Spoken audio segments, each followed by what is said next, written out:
This channel does not promote any violent, harmful, or illegal activities. All content provided by this channel is meant for an educational purpose only. Top quality और consistent performance के लिए सिर्फ silver pumps नाम याद रखना। টিভি9 বাংলা এই মুহূর্তে বড় খবরে নজর লিমা রয়েছে আপনাদের সঙ্গে। পর্যটক নিধনের পাল্টা জঙ্গি নিকেশের হুঙ্কার প্রধানমন্ত্রীর। সার্জিক্যাল স্ট্রাইকের ভয় পাচ্ছে পাকিস্তান। সার্জিক্যাল স্ট্রাইকের ভয় পাকিস্তানের। পাক বায়ুসেনা ও সেনাবাহিনীকে অ্যালার্ট করলো ইসলামাবাদ। কথা বলবো অধীর রায় এই মুহূর্তে রয়েছেন টেলিফোন লাইনে। অধীর, পাকিস্তানের ভয় কিসের? এইটাই লিমা, যেটা হচ্ছে পাকিস্তান সত্যি ভয় পেয়েছে, কারণ প্রধানমন্ত্রী যেভাবে হুঁশিয়ারি জারি করেছে তাতে কিন্তু পাকিস্তান ভয় পেয়েছে বলা যায়। তার কারণ হচ্ছে ইতিমধ্যে পাকিস্তান যেটা করেছে, তাদের এয়ারফোর্স এবং বর্ডারের সীমান্তবর্তী এলাকার যে সমস্ত বিএসএফ তাদের যে সীমান্তরক্ষী বাহিনী তাদের অ্যালার্ট করেছে। মূলত ভারতের প্রধানমন্ত্রী তার সৌদি আরব সফর কাটছাট করে আজই দেশে ফিরে এসেছেন। অমিত শাহ আজকে ফিরে আসবেন, তিনি সমস্ত পর্যবেক্ষণ করে রিপোর্ট দেবেন। ইতিমধ্যে প্রধানমন্ত্রী তার উচ্চ পর্যায়ের বৈঠক করছেন। সমস্ত করার পর প্রধানমন্ত্রী যেভাবে হুঁশিয়ারি দিয়েছেন সার্জিক্যাল স্ট্রাইকের, যেটা তুমি বারবার বলছো, আমরা বলছি যে পাকিস্তান ভয় পেয়েছে। এবং সবচেয়ে বড় গুরুত্বপূর্ণ বিষয় যেটা, ইতিমধ্যেই পাকিস্তান তাদের যে সীমান্তে এলাকায় অ্যালার্ট জারি করেছে সেটা হচ্ছে তাদের 2 থেকে 3টে সীমান্তের রেড অ্যালার্ট জারি করেছে, এয়ারফোর্সকে বলেছে। এবং মূলত পাঞ্জাব বাথিনাডা এয়ারবেস যেটা পাঞ্জাবের কাছাকাছি আছে এবং পাকিস্তান বর্ডার, সেখানে বেশি করে রেড অ্যালার্ট জারি করা হয়েছে। মূলত বলা যায় যে ভারত যে একটা অ্যাটাক করতে পারে এবং এইটা যে ভারত কেন্দ্রীয় সরকার, ভারত সরকার, মোদী সরকার ভালোভাবে নেয়নি এই আক্রমণটা পর্যটকদের ওপর, সেটা কিন্তু পাকিস্তান হারে হারে টের পেয়েছে, বিশেষ করে মোদীর হুঁশিয়ারি। এবং বলা যায় যে ইতিমধ্যেই দিল্লিতে উচ্চ পর্যায়ের বৈঠকের পর যে বিকেলে কোথাও গিয়ে এই ভয় তারা আগেও পেয়েছে, কোথাও গিয়ে ইতিহাসের পুনরাবৃত্তি যদি আবার না হয়, এই ভয় কি এই মুহূর্তে পাকিস্তানের মধ্যে চলছে অধীর? একদমই তাই। পোলোমা থেকেই পাকিস্তান বুঝতে পারছে যে ভারত কি ধরনের উচিত শিক্ষা দিতে পারে। এবং এটা কিন্তু ইতিমধ্যেই পাকিস্তানের মধ্যে আভ্যন্তরীণ একটা আলোচনা যেটা হয়, আমরা যেটা জানতে পারছি বিভিন্ন সোর্স থেকে, যে ইতিমধ্যে কিন্তু পাকিস্তানের মধ্যে একটা ওদের আভ্যন্তরীণ যে আলোচনা হচ্ছে, তাতে যে ভারত একটা বড়সড় আঘাত এবং সার্জিক্যাল স্ট্রাইক এবং অতীতে যে সমস্ত ঘটনাগুলো দেখা গেছে তার থেকে যে ভারত একটা বড়সড় জবাব তো পেতেই হবে। জবাব দেওয়া এখন শুধু সময়ের অপেক্ষা, জবাব তো পেতেই হবে। সেই বন্দুক তোলার সময় সেই সমস্ত নিরীহ সাধারণ মানুষকে গুলি করার সময় তারা ভাবেননি তারা জবাবটা পাবেন। কাশ্মীরের সাধারণ মানুষ কিভাবে দেখছেন এই ঘটনাকে, আসুন শুনবো তাদের কাছ থেকে। जो कुछ भी हम बोल सकते हैं वो काबिल मजम्मत है। ये हमारे टूरिस्ट जो हैं, ये हमारे मेहमान हैं। हमारी इस स्टेट की इकॉनमी जो है हमारे टूरिस्ट से होती है, और ये हमारा मेहमान अगर हम यहाँ पे उसको इज़्ज़त ना दें, उसके बदले में उसको हलाक कर दें, तो ये एक नाशाइस्ता अमल है। ये इसकी जितनी मजम्मत की जाए उतना काफ़ी है। टूरिस्ट हमारे जान है, अगर उनके ऊपर गोली आई वो हमारे ऊपर आई है, हमारे दिल के ऊपर आई है। सारा कश्मीर बंद है, हमारे इस वक्त मातम है, क्योंकि ये इंसाफ की कत्लेआम है। अब हम पूरे इंसान के निकल गए इसके लिए, हम भी उनको माफ नहीं करेंगे।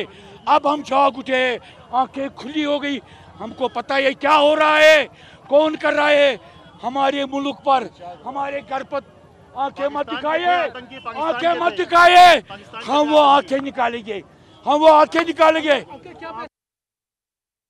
এই মুহূর্তে যে ছবি আপনারা দেখছেন, পেহেলগাঁওয়ে পৌঁছলেন স্বরাষ্ট্রমন্ত্রী অমিত শাহ।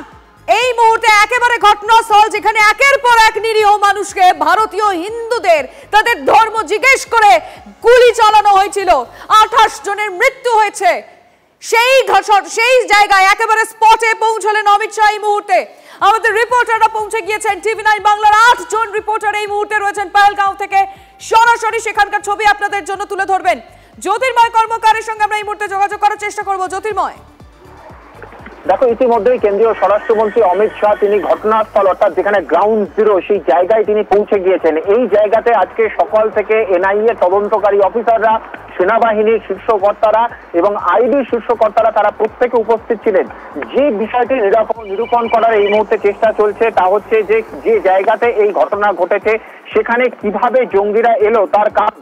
কোনো পরিস্থিতিতে এই ঘটনা মাত্র কয়েক মিনিটের মধ্যে ঘটানো সম্ভব নয় যদি না এখানে প্রপারলি রেকি করা হয়।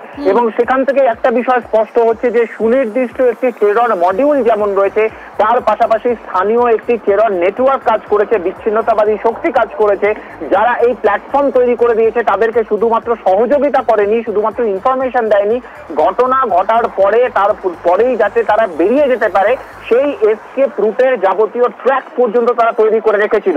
কেন্দ্রীয় স্বরাষ্ট্রমন্ত্রীর আজকে এই জায়গায় পৌঁছানোর অর্থ হচ্ছে সরাসরিভাবে সন্ত্রাসবাদী সংগঠন এবং তার পাশাপাশি একেবারে পাকিস্তানকে সরাসরিভাবে একটি পরোক্ষ হুঁশিয়ারি দেওয়া যে ঘটনা ঘটেছে তার একেবারে বলা যেতে পারে হিন্দিতে যাকে বলে মুতোর জবাব, সেই একেবারে চোখে চোখ রেখে জবাব দিতে ভারত যে তৈরি হচ্ছে। স্বয়ং কেন্দ্রীয় স্বরাষ্ট্রমন্ত্রীর তৎপরতা, প্রধানমন্ত্রীর নির্দেশে গতকাল সন্ধ্যেতে তার পৌঁছে যাওয়া এবং আজকে সকাল থেকে দফায় দফায় বৈঠকের মধ্যে দিয়ে সেই বিষয়গুলি কিন্তু স্পষ্ট হয়ে গেল। তার কারণ যে কথাগুলি আমি বললাম যে কিভাবে এই জঙ্গিরা ঢুকেছে, কোন রোড দিয়ে তারা বেরিয়ে গিয়েছে, কোন টেরর নেটওয়ার্ক তাদেরকে সহযোগিতা করেছে, প্রত্যেকটা বিষয়কে দ্রুত নিরূপণ করে একটি রিপোর্ট তৈরি করার দায়িত্ব কেন্দ্রীয় স্বরাষ্ট্রমন্ত্রী দিয়েছিলেন। এবং সেই রিপোর্ট আমরা সূত্র মারফত খবর পাচ্ছি যে তার হাতে প্রাথমিক রিপোর্ট পৌঁছে গিয়েছে। এবার তিনি সরজমিনে তিনি নিজে সেই জায়গা ঘুরে দেখে খতিয়ে দেখে প্রধানমন্ত্রীকে ব্রিফ করবেন।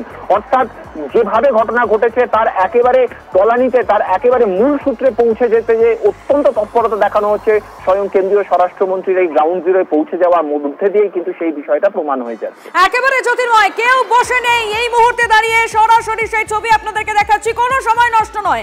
একেবারে ঘটনাস্থলে পৌঁছে গেলেন অমিত শাহ এবং যেমনটা জ্যোতির্ময় বললেন এরপরে প্রধানমন্ত্রীকে তিনি ব্রিফিং করবেন এবং গোটা দেশ বলছে যে মানুষ যেই সমস্ত জঙ্গিরা এইভাবে নিরীহ মানুষগুলোর প্রাণ কেড়ে নিয়েছে তাদের ঘরে ঢুকে বদলা নিতে হবে। তার জন্য কি প্রস্তুতি শুরু হয়েছে?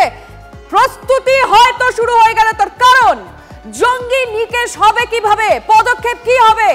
সৌদি সফর কাটছাট করে দেশে ফিরেছেন প্রধানমন্ত্রী নরেন্দ্র মোদী, আর দেশে ফিরেই বৈঠকে বসে পড়েছেন। কাদের সঙ্গে বৈঠক? জাতীয় নিরাপত্তা উপদেষ্টা অজিত ডোভাল এবং বিদেশ মন্ত্রী জয়শঙ্কর, এস জয়শঙ্করের সঙ্গে ইতিমধ্যেই সেই বৈঠক। আমি জানতে চাইবো, কথা বলতে চাইবো আমাদের রিপোর্টার জ্যোতির্ময় কর্মকারের সঙ্গে। জ্যোতির্ময়, তাহলে কি পদক্ষেপ নেওয়া শুরু হয়ে গেল? জ্যোতির্ময়ের সঙ্গে আমরা রিকানেক্ট করার চেষ্টা করবো, আবারও যোগাযোগ করার চেষ্টা করবো, কারণ এই বৈঠক কিন্তু অত্যন্ত গুরুত্বপূর্ণ। নরেন্দ্র মোদী তিনি সৌদিতে যা তার কর্মসূচি ছিল, যা সফর ছিল, সমস্ত কিছু কাটছাট করে তৎক্ষণাৎ তিনি দেশে ফিরেছেন আজ সকালেই।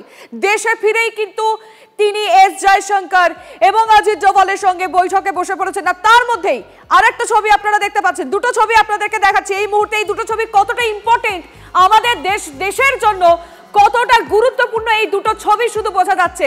একদিকে নরেন্দ্র মোদী তিনি এস জয়শঙ্কর অজিত ডোভালের সঙ্গে মিটিং করছেন, আরেকদিকে অমিত শাহ পৌঁছে গিয়েছেন পেহেলগাঁওয়ে, যেখানে এই ঘটনা ঘটেছে। সেখানে এই ঘটনার স্থল ঘুরে দেখে তিনি ব্রিফ করবেন, জানাবেন নরেন্দ্র মোদী।